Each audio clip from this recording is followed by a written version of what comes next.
사랑하는 성도 여러분, 여러분들은 교회 개척이라는 단어를 많이 들어보셨을 것 같습니다.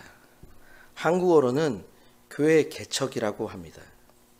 영어로는 처치 플랜팅이라고 합니다. 플랜팅이란 단어는 식물을 심는 행위를 말합니다. 그런데 이 단어를 교회에 적용하면 교회 개척이라는 의미가 됩니다. 이것은 마치 교회 개척이 씨앗을 심는 것을 비유하기 때문입니다. 즉, 교회를 개척하는 것은 마치 새로운 지역에 씨앗을 심는 것과 같습니다. 씨앗을 심는 것처럼 싹이 나고 자라는 것처럼 새로운 신앙 공동체를 형성하게 되고 시간이 지나면 성숙한 교회로 성장하게 됩니다. 마치 식물이 자라나기 위해서 물, 햇빛, 영양분이 필요한 것처럼 새로운 교회도 기도와 말씀과 예배와 성경 공부와 공동체의 협력과 같은 영적 영양분이 필요합니다.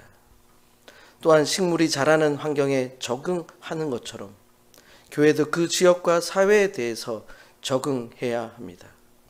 특별히 선교지에서 교회를 개척하는 경우 선교지가 가지고 있는 사회적, 문화적, 관습적 배경을 잘 이해해야 합니다.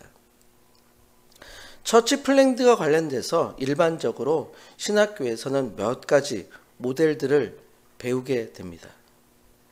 개척자 모델, 파이오니아 모델은 소수의 개척자 혹은 멤버가 협력하여 교회를 세우는 방법입니다. 일반적으로 성경 공부 혹은 소규모 예배를 통해 교회를 시작하게 됩니다. 개척자 모델은 때로 여러 명의 팀과 함께 개척을 하게 되는데 이 경우 팀 플랜팅이라고 합니다. 팀 내에서 각각 역할을 맡아 서로 협력하며 교회를 세우게 됩니다. 모교의 개척 모델입니다. Mother Daughter 모델이라고 합니다. 기존의 교회가 모교회가 되어 새로운 지역에 교회를 개척하기 위해서 인력과 재정 등의 자원을 지원하는 방법입니다. 이를 위해 모 교회에서는 교회 개척을 할 리더십을 훈련시키고 필요한 재정을 지원합니다. 다지역 개척이라는 모델이 있습니다. 멀티 사이트 플랜팅이라고 합니다.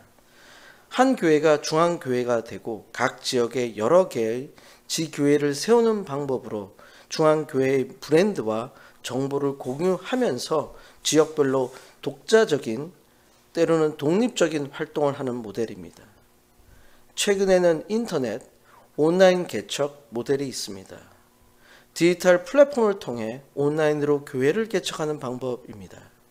소셜 미디어, 스트리밍 서비스, 온라인 성경 공부 등을 활용해서 정보를 소통하게 됩니다. 이 외에도 문화적 적응 개척, 복음 전도 중심 개척, 쉐어드 리더십 개척 등의 방법들이 소개되고 있습니다. 각 방법은 각 지역과 환경에 따라서 다른 모델이지만 대부분의 성공적인 교회 개척을 위해서는 기도와 전략적 계획, 커뮤니티와 같은 긴밀한 관계 형성이 필수적입니다. 특별히 인터넷 및 온라인 개척 모델로 최근에 많은 영향력을 가지게 되는 개척 모델의 예가 플랫폼 처치입니다. 플랫폼 처치는 교회가 단일한 위치나 물리적 공간에 국한되지 않고 다양한 모습의 사역과 활동을 통해서 활동하는 교회입니다. 플랫폼 처치는 기존의 전통적인 교회 모델에 비해 매우 유연하고 현대적인 접근 모델입니다. 플랫폼 처치의 특징은 다양한 사역 채널을 가지고 있습니다. 플랫폼 처치는 물리적 예배 공간 외에도 온라인 플랫폼, 소셜 미디어, 팟캐스트, 유튜브 채널 등을 통해 다양한 사역을 합니다. 이러한 다양한 채널을 통해 플랫폼 처치는 물리적, 시간적 한계를 넘어 많은 사람들에게 다가갈 수 있습니다. 또한 플랫폼 처치는 특정 지역에 국한되지 않기 때문에 지역과 시간 영역에 따른 분산 커뮤니티를 형성할 수 있습니다. 즉 플랫폼 처치는 지역적 한계를 넘어 많은 성도들을 연결시킵니다. 플랫폼 처치는 다양한 디지털 사역을 활동합니다. 온라인 예배, 성경 공부, 기도 모임, 상담 서비스 등을 제공하며 다양한 디지털 공간을 통해서 활발한 사역을 할 수 있습니다. 장소와 시간에 구애 않고 언제 어디서나 교회 활동에 참여할 수 있습니다. 특별히 플랫폼 처치는 신조들의 적극적인 참여와 상호작용을 통해서 활동을 합니다. 실시간 예배와 채팅, 온라인 포럼, 카카오, 텔레그램 등 소셜미디어 그룹 등을 통해 신도들 간의 소통이 이루어집니다. 또한 플랫폼 처치는 다른 교회, 사역단체, 비영리단체 등과 협력과 네트워크를 형성하여 큰 영향력을 발휘할 수 있습니다. 때로는 협력을 통해서 자원을 공유하고 공동의 목표를 위해 협력함으로 시너지를 발생시킵니다. 또한 플랫폼 처치는 전통적인 교회 구조에 비해 매우 유연하고 적응력이 뛰어납니다. 따라서 변화하는 사회적, 문화적 요구에 빠르게 대응할 수 있습니다. 따라서 플랫폼 처치는 정보통신과 같은 최신 현대 기술을 활용하여 교회의 사역 범위를 넓히고 성도들에게 더 많은 접근성과 커뮤니티를 형성하여 지역과 세간의 한계를 넘어서 사역에 참여할 수 있는 기회를 제공함으로써 효과적으로 포괄적인 교회 모델이라고 할 수 있습니다. 특별히 오늘 우리가 함께 읽은 사도행전 11장의 내용은 교회 개척과 관련이 있습니다. 교회를 개척한 곳이 이방인의 땅입니다. 그곳에서 그리스도인이라는 말을 듣게 됩니다. 오늘의 말씀의 제목은 제자들이 그리스도인이라 일컬음을 받게 되었더라입니다.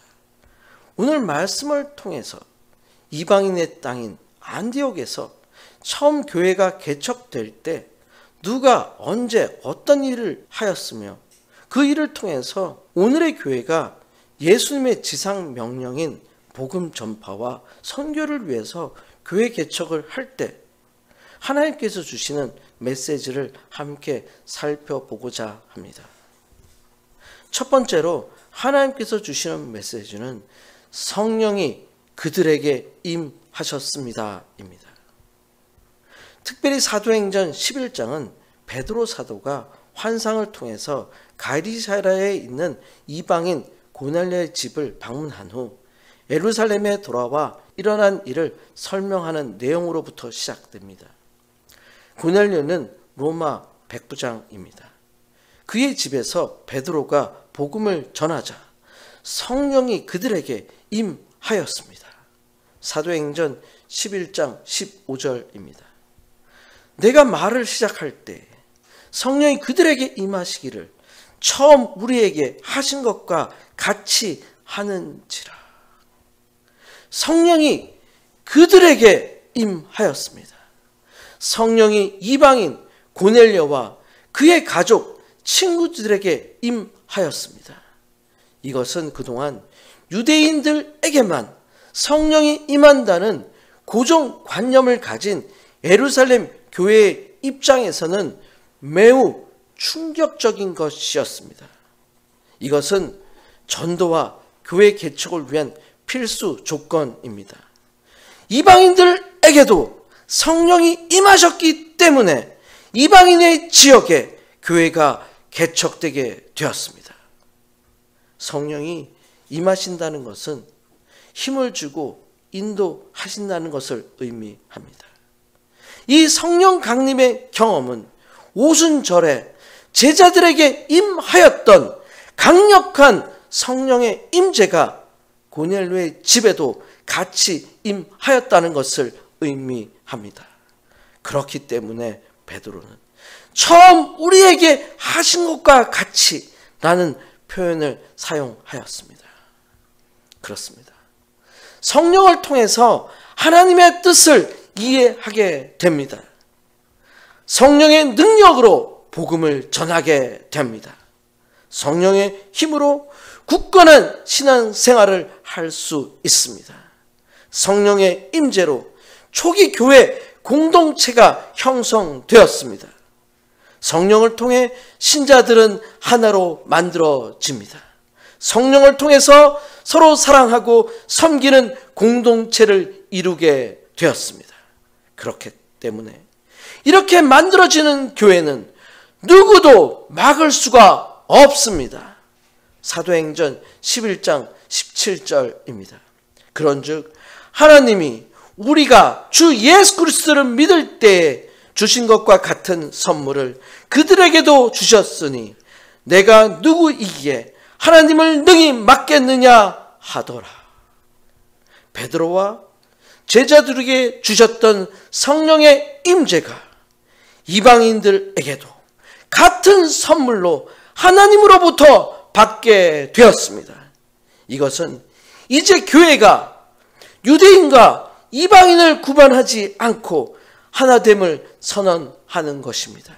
그렇기 때문에 누가 하나님을 능히 막겠느냐라고 베드로가 말하고 있습니다. 즉 이방인을 기독교인으로 받아들이고 세례를 베풀고 교회 공동체의 일원으로 한 형제와 자매가 됨을 인정하게 되는 것입니다. 이것은 교회가 하나님의 뜻임을 분명하게 하고 있습니다. 사랑하는 성도 여러분, 여러분 모두에게 성령의 임재가 임하시길 축원드립니다. 성령의 임재로 새롭게 출발하는 교회가 되시길 축원드립니다. 성도 한 분 한 분의 삶에서 성령의 임재로 교회를 개척하시기를 간절히 축원드립니다. 두 번째로 하나님께서 주시는 메시지는 주의 손이 그들과 함께 하셨습니다입니다. 이제 사도 베드로가 말씀을 전하기 시작합니다. 사도행전 11장에는 특별히 지명이 언급되고 있습니다. 사도행전 11장 20절입니다. 그 중에 구브로와 구레네 및 몇 사람이 안디옥에 이르러 헬라인에게도 말하여 주 예수를 전파하니. 구브로와 구레네입니다. 영어로는 구브로는 사이프러스, 구레는 시리네입니다. 사이레네이라고도 합니다. 구브로와 구레네는 초기 기독교 전파의 중심지 역할을 하였습니다. 구브로는 사이프러스는 지중해 동부에 위치한 섬입니다. 오늘날에는 키프로스 섬이라고 합니다. 때로는 사이프러스 섬이라고도 합니다. 구브로 섬은 해상의 중심에서 동쪽과 서쪽을 연결하는 중요한 교역로 역할을 하였습니다. 그렇기 때문에 구브로에는 다양한 문화와 민족이 함께 공존하는 지역이었습니다. 구브로는 헬레니즘 문화와 로마 제국의 영향을 받았지만 그곳에도 유대인 공동체가 존재하였습니다.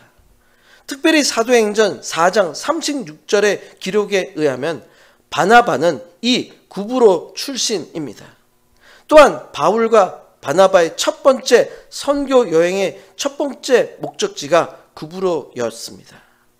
구레네, 시레네는 북아프리카 리비아 동부에 위치한 도시입니다. 구레네는 그리스와 로마 제국의 영향을 받은 도시였습니다. 헬레니즘 문화가 매우 강하게 자리 잡고 있었습니다. 구레네에도 상당한 유대인 공동체가 있었던 것으로 기록되어 있습니다. 특별히 구레네 출신들은 예루살렘에 많이 살고 있었다고 전해지고 있습니다. 특별히 예수님의 십자가를 대신 지고 간 시몬은 구레네 출신이었습니다. 또한 사도행전 2장 10절에서 오순절 성령 강림 때에 예루살렘에 있었던 사람들 중에 구레네에서 온 사람들이 있었습니다. 이 구브로와 구레네 몇 사람이 안디옥에 이르러 헬라인에게도 전도합니다. 이것은 복음의 전파가 유대인뿐만 아니라 이방인에게도 확장되고 있음을 보여주고 있습니다. 이렇게 그들이 복음을 전할 수 있었던 비결이 사도행전 11장 21절에 기록되어 있습니다. 주의 손이 그들과 함께 하심에 수많은 사람들이 믿고 주께 돌아오더라. 주의 손이 그들과 함께 하셨다고 기록되어 있습니다. 하나님의 능력이 함께 하셨다고 기록한 것입니다. 복음 전파를 위해서, 이방인에 대한 선교 활동을 위해서 하나님의 손이 함께 하셨다는 것을 명확하게 기록하고 있는 것입니다. 그렇기 때문에 수많은 사람들이 믿고 주께로 돌아올 수 있었습니다. 사랑하는 성도 여러분, 하나님의 손이 여러분과 함께 하시기를 축원드립니다. 하나님의 손의 능력을 받으시길 축원드립니다. 하나님의 손은 축복과 보호를 상징합니다. 하나님의 능력과 축복과 보호하심이 여러분의 사역 가운데 함께 하시길 간절히 축원드립니다.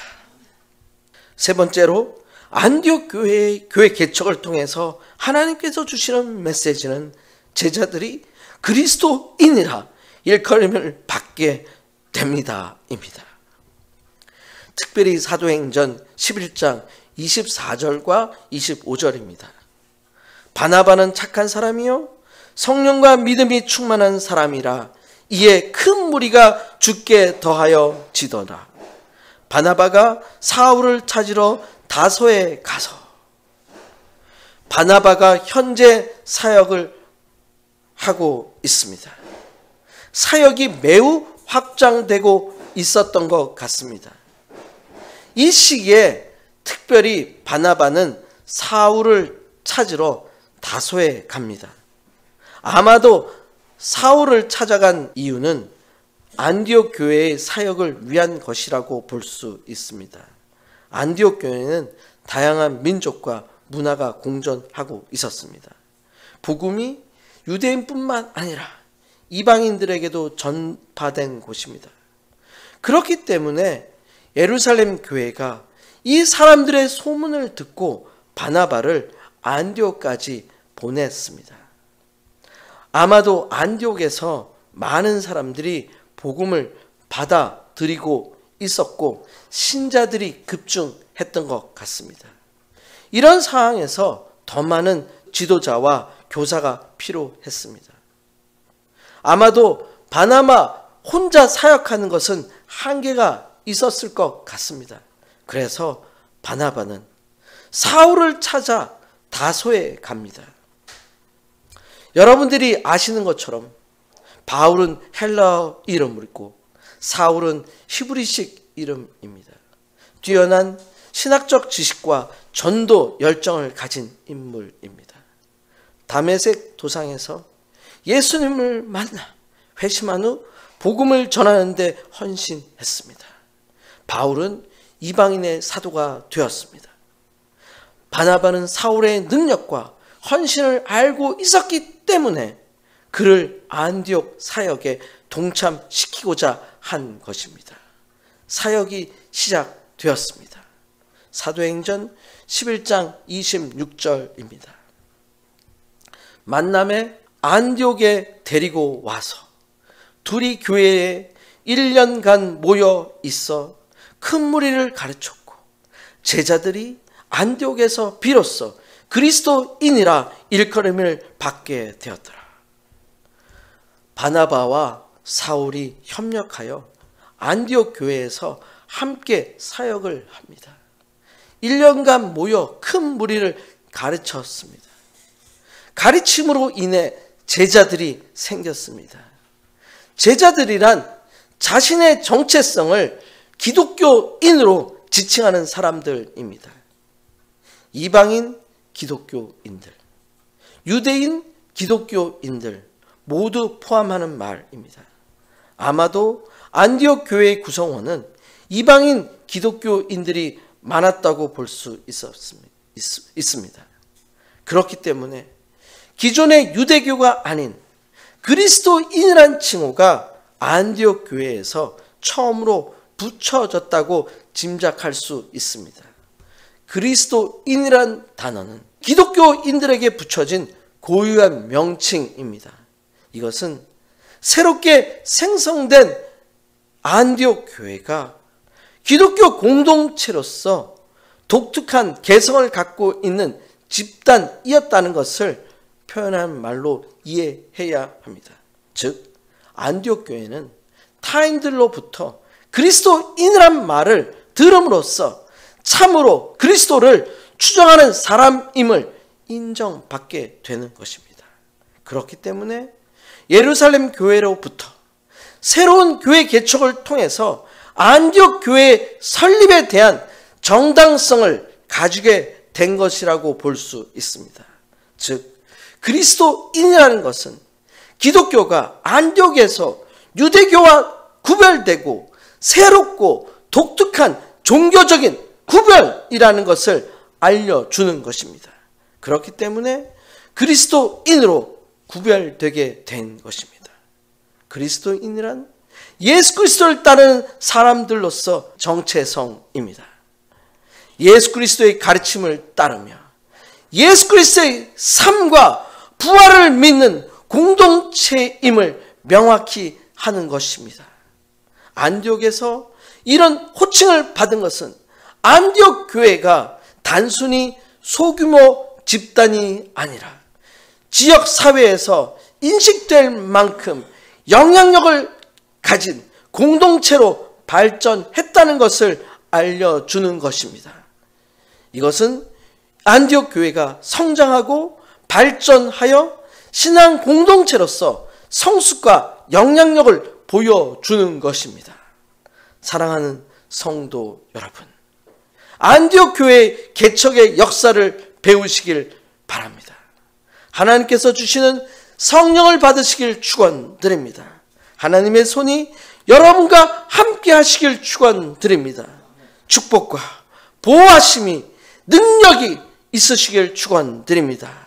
안디옥 교회의 제자들이 그리스도인이라고 불린 것처럼 성도 여러분의 삶이 구별되고 여러분들이 그리스도인으로서 불려주시길 간절히 축원드립니다. 예수 그리스도의 삶과 부활이 여러분의 삶과 부활이 되시길 간절히 축원드립니다. 아멘. 이 시간 함께 통성으로 기도하시겠습니다. 오늘 말씀을 통해서 나의 삶에 성령이 늘 함께 해달라고 기도하시기를 바랍니다. 성령의 인도하심을 간절히 기도하시기를 바랍니다. 하나님의 손이 여러분의 삶과 사역에 함께 해달라고 기도하시기를 바랍니다. 하나님의 능력, 하나님의 보호하심이, 하나님의 축복이 함께 해달라고 기도하시기를 바랍니다. 다른 사람으로부터 그리스도인으로 불리게 해달라고 기도하시기를 바랍니다. 다 같이 함께 주여 3번 크게 외치시고 기도하시겠습니다. 주여 주여 주여. 이 시간 함께 기도합니다. 저희들의 삶에, 저희들의 사역에 하나님의 임재와 성령의 충만하심을 간구합니다. 저희가 그 성령의 임재를 통해서 하나님의 손이 저희의 삶에 한 주 함께 하시기를 간절히 기도합니다. 하나님의 손으로 통해서 하나님의 능력을 체험하길 바랍니다. 하나님의 보호하심을 간구합니다. 하나님의 축복하심을 간구합니다.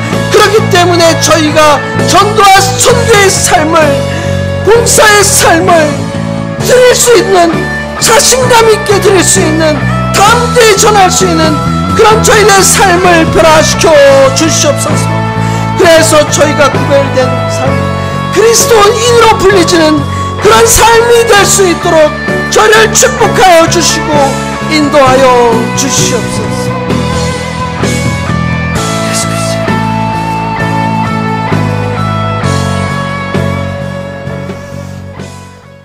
오늘 말씀을 통해서 안디옥 교회의 개척 역사를 통해서 성령의 임재를 알게 하심을 감사드립니다.